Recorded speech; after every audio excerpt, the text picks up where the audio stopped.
Ses avocats n'ont eu de cesse de le répéter, il faut juger Tony Musulin comme tout le monde, ni plus ni moins.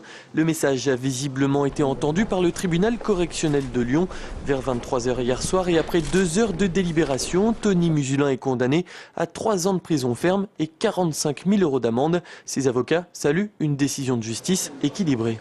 Tony Musulin a été jugé de façon équitable. C'est vrai que tout au long de cette procédure, nous avons protesté, nous avons multiplié les recours afin que Tony Musulin puisse bénéficier d'un vrai procès. Ce fut un vrai procès.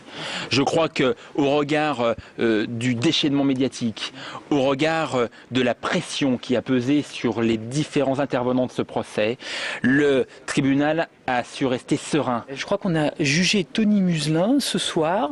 On a jugé le citoyen Tony Musulin et pas la vedette du buzz. Et c'est encore une fois une décision qui est satisfaisante parce qu'elle a mis fin, comme l'a dit mon confrère, à ce sentiment un peu que jusqu'à maintenant, c'était un traitement particulier qui lui était réservé. Le convoyeur de fonds aux 11 600 000 € échappe donc à la peine maximale de 5 ans de prison requis par le parquet.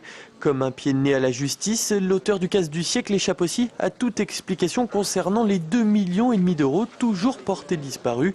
À la sortie du procès, le procureur est un peu amer. Il est évident que M. Musulin a dissimulé une partie du produit de son vol et la justice continuera à rechercher où se trouve cette somme, qui la recèle et qui s'est rendu éventuellement complice du recel.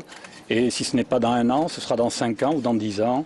Mais M. Musulin ne profitera pas tranquillement des sommes qu'il a volées et qu'il a dissimulées. Ce n'est pas moi qui ai l'argent, affirme Tony Musulin sans plus d'explications. Silencieux et désinvolte durant toute la durée du procès, le convoyeur devra sans doute en dire un peu plus. Le parquet annonçait ce matin sa décision de faire appel de cette condamnation.